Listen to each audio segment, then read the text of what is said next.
हाँ जी बच्चों, अब हम भर्ती के बाह्य स्रोतों के बारे में डिस्कस करेंगे। बहुत इंटरेस्टिंग टॉपिक है। मुझे तो पर्सनली बहुत इंटरेस्टिंग लगता है। आई होप आप लोगों को भी अच्छा लगे शायद ये टॉपिक, क्योंकि हम इसको अपनी रियल लाइफ से जोड़ पाते हैं कहीं ना कहीं। और जिन चीज़ों को हम अपनी रियल लाइफ में देख पाते हैं, एग्जाम्पल्स हमें नज़र आते हैं, तो हमें वो टॉपिक्स अच्छे लगते हैं। आई होप आपको भी ठीक लगे। चलिए, भर्ती के बाह्य स्रोत, आंतरिक स्रोत अभी हमने पढ़े। भर्ती के आंतरिक स्रोत कितने हैं? 4। नंबर 1 स्थानांतरण, नंबर 2 पदोन्नति, नंबर 3 पदोन्नति और नंबर 4 अस्थायी अलगाव। ओके, अब हम भर्ती के बाह्य स्रोतों के बारे में बात करते हैं। भर्ती के टोटल 10 बाह्य स्रोत हैं। कितने हैं भर्ती के बाह्य स्रोत? 10। तो याद रखना है हमें, भर्ती के 10 बाह्य स्रोत हैं। देखते हैं कौन कौन से स्रोत हैं जिनके बारे में हम जानते हैं, पहले सुना है। सबसे पहला है प्रत्यक्ष भर्ती। प्रत्यक्ष, डायरेक्ट, आमने सामने। प्रत्यक्ष भर्ती। प्रत्यक्ष भर्ती में क्या हुआ, देखो मैंने यहाँ पर एक बोर्ड लगा रखा है। बहुत बार फैक्ट्री के सामने एक बोर्ड पर लिख दिया जाता है, आवश्यकता है कुशल कारीगर की, आवश्यकता है एक सेल्समैन की, आवश्यकता है एक टेलर की। तो इस तरीके से अगर फैक्ट्री या ऑफिस के बाहर ही बोर्ड पर ही नोटिस लगा दिया गया है कि आवश्यकता है, और व्यक्ति जाकर या तो उसी दिन या किसी निश्चित तिथि को मिलता है, मालिक से मिलता है और अपनी नियुक्ति निश्चित कराता है, तो उसे प्रत्यक्ष भर्ती का उदाहरण कहते हैं। तो इसमें क्या है, नोटिस बोर्ड पर सूचना लगा दी जाती है। इच्छुक लोग, जो लोग नौकरी करना चाहते हैं उस तरह की, वो लोग किसी निश्चित तिथि को मिल सकते हैं। अगर वो मिलना चाहते हैं तो मिल सकते हैं। आमतौर पर आकस्मिक पदों के लिए। आकस्मिक पदों का मतलब क्या होता है? अचानक से क्रिएट हुई है ये पोस्ट।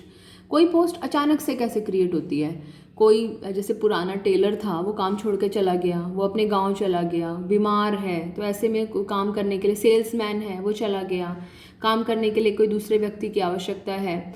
और ये ऐसे काम होते हैं जिनको कि किसी दूसरे आदमी को सीखने में बहुत ज़्यादा समय नहीं लगने वाला होता। तो आकस्मिक मतलब अचानक से क्रिएट हुए पदों के लिए। और आमतौर पर ये किस तरह की नौकरियां होती हैं? अप्रशिक्षित अर्धकुशल कर्मचारियों के लिए। बहुत ज़्यादा ट्रेनिंग की ज़रूरत नहीं है, कोई भी सेल्समैन बन जाता है, आपने देखा होगा। ये बात और है कि वो सक्सेसफुल कितना होगा ये डेफिनेटली उसके ट्रेड्स पर निर्भर करता है, पर हाँ, ये वाला काम अधिकतर कोई भी कर सकता है। तो अप्रशिक्षित और अर्धकुशल कर्मचारियों के लिए हम प्रत्यक्ष भर्ती का इस्तेमाल करते हैं। इंपॉर्टेंट है, वो पूछते हैं अगर अप्रशिक्षित और अर्धकुशल कर्मचारियों की आवश्यकता है तो भर्ती के कौन से स्रोत का इस्तेमाल करेंगे आप? प्रत्यक्ष भर्ती का। अच्छा, इसके बेनिफिट्स क्या है कि ये एक सस्ती विधि है, कुछ खर्चा नहीं है। फैक्ट्री के बाहर बोर्ड लगा दिया और जो भी कोई इच्छुक व्यक्ति है वो आकर देख सकता है। और कब इसका इस्तेमाल किया जाता है? जब अचानक से कोई पोस्ट क्रिएट हो गई हो, जब काम का दबाव बहुत ज़्यादा है। अब हमारा वर्कलोड चल रहा है, दिवाली का सीज़न चल रहा है, बहुत सारे कस्टमर्स आते हैं, तो ऐसे में सेल्समैन ज़्यादा चाहिए और कुछ सेल्समैन काम छोड़कर चले गए, तो काम का दबाव बहुत ज़्यादा है और स्थायी कर्मचारी जो हैं वो छुट्टी पर हैं, तो भर्ती के इस स्रोत का इस्तेमाल किया जा सकता है। किस तरह के कर्मचारियों के लिए उपयुक्त होता है ये? अप्रशिक्षित और अर्धकुशल कर्मचारियों के लिए। अच्छा, इस तरह से जो नियुक्त होते हैं कर्मचारी, उनका दूसरा नाम बदली कर्मचारी भी होता है। याद रखिएगा, बदली कर्मचारियों के नाम से भी इनको जानते हैं। और इन्हें बदले में डेली वेजेस के हिसाब से, वेजेस पढ़ा था ना हमने, ट्रेडिंग अकाउंट का हिस्सा था, दिहाड़ी मिलती है। एक दिन में डेली बेसिस पे जो काम कर रहे हैं उस हिसाब से देते हैं, तो बदले में इन्हें दिहाड़ी या वेजेस मिलती हैं। सेकंड की तरफ चलते हैं, इसे नोट कर लीजिए पहले। हाँ जी, भर्ती का दूसरा स्रोत है प्रतीक्षा सूची।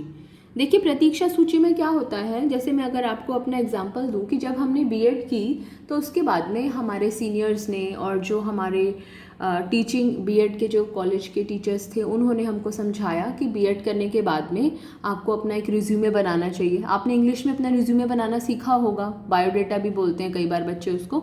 तो वो रिज्यूमे बना के हमें कहा जाता था कि जो भी आपके आसपास में जो स्कूल्स हैं उनमें आप उसको, अपने रिज्यूमे को जाकर देकर आ जाओ।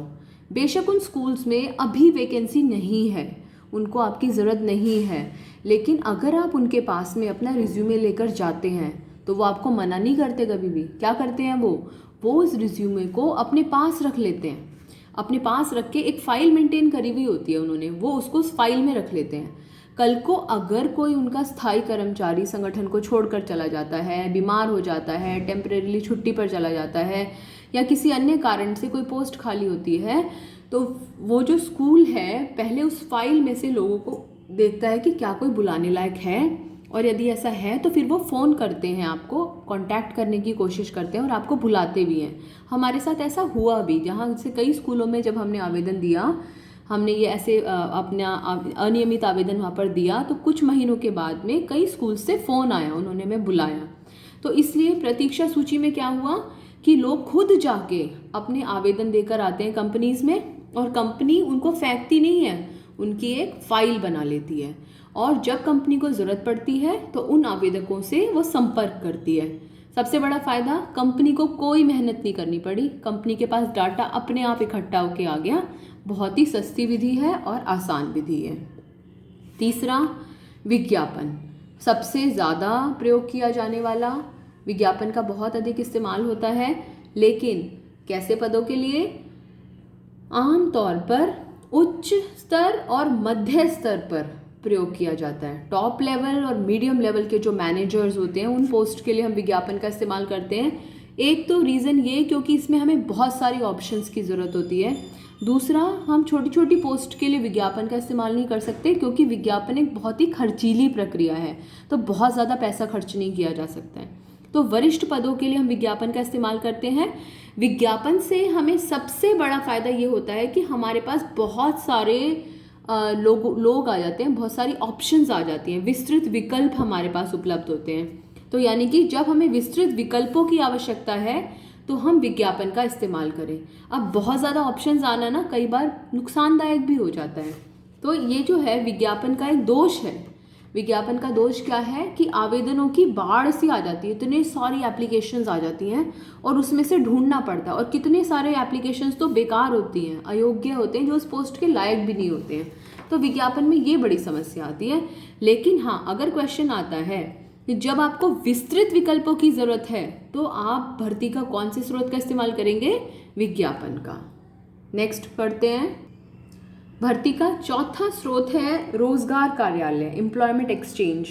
मोस्टली ये जो रोजगार कार्यालय हैं ये सरकार द्वारा चलाए जाते हैं, सरकार द्वारा संचालित होते हैं। बच्चों, बहुत सारी जगह तो ऐसी होती हैं जहाँ पर कि अप्लाई करने से पहले आपको रोजगार कार्यालय में अप्लाई करना कंपलसरी होता है। जैसे कि हमारा स्कूल है रानी दत्ता आर्य विद्यालय, यह एक एडेड स्कूल है, गवर्नमेंट एडेड स्कूल है, आपको मालूम होगा। तो अगर आपको गवर्नमेंट एडेड स्कूल में जॉब करनी है तो यहाँ पर आपसे आपका एम्प्लॉयमेंट एक्सचेंज नंबर मांगा जाता है, और बहुत बार एम्प्लॉयमेंट एक्सचेंज से लेटर पहुँचता है व्यक्ति के पास, भावी प्रत्याशी के पास में। तो उस रोजगार कार्यालय में अपना पंजीकरण कराना अनिवार्य है एक तरीके से। तो सरकार द्वारा संचालित होता है ये। सरकार, जब हम इन रोजगार कार्यालयों में अपने आप को रजिस्टर कराते हैं, पंजीकृत कराते हैं, तो हमें एक रजिस्ट्रेशन नंबर मिलता है और हम उस रजिस्ट्रेशन नंबर का इस्तेमाल अलग अलग जगह कर सकते हैं। और एक और रोजगार बात ये है कि जो रोजगार कार्यालय हैं ये व्यवसायिक संगठन और प्रत्याशियों के बीच में कड़ी का काम करते हैं। कड़ी नहीं है खाने वाली कड़ी की तरफ मत चले जाना, कड़ी है, कड़ी, चेन बना रखी है ना। तो किस किस के बीच में कड़ी का काम करते हैं? कंपनी और योग्य कर्मचारियों के बीच में। देखो कितने सारे तुम्हारे लिए योग्य कर्मचारी बनाए हैं। ओके, ये जो रोजगार कार्यालय हैं ये कुशल, अकुशल, अर्धकुशल, हर तरह के पदों के लिए व्यक्ति दिलवाते हैं। अब इन रोजगार कार्यालयों की समस्या क्या है? सबसे बड़ी समस्या ये है कि जो रोजगार कार्यालयों में जो लोगों के डाटा इनके पास अवेलेबल हैं ये अपडेटेड नहीं होते हैं। जैसे यदि हम आपको अपना एग्जांपल दें कि हमारा यहाँ पर स्कूल में अपॉइंटमेंट हो गया, उसके बाद में भी 2-3 साल तक रोजगार कार्यालय से हमारे पास लेटर आते रहे कि भाई आप इस स्कूल में जाकर इंटरव्यू दे दीजिए, आप उस स्कूल में जाकर इंटरव्यू दे दीजिए। ऐसा इसलिए कि कहीं ना कहीं उसमें हमारी भी गलती थी कि हमने रोजगार कार्यालय में जाकर अपने डाटा को अपडेट नहीं कराया। और दूसरी तरफ से इन रोजगार कार्यालयों की कमी ये है कि इनका सिस्टम इतना स्ट्रांग नहीं है कि इनके वहाँ पर डाटा अपने आप अपडेट हो जाए। तो ये रोजगार कार्यालयों की प्रॉब्लम है कि इनके खाते अपडेटेड नहीं है। इस कमी को दूर करने के लिए निजी क्षेत्रों में बिल्कुल ऐसे ही रोजगार कार्यालयों जैसे ही एक लोग हैं जिनको कि स्थापना एजेंसियां तथा प्रबंध परामर्शदाता बोलते हैं। इसके बारे में अभी हम नेक्स्ट वीडियो में डिस्कस करेंगे।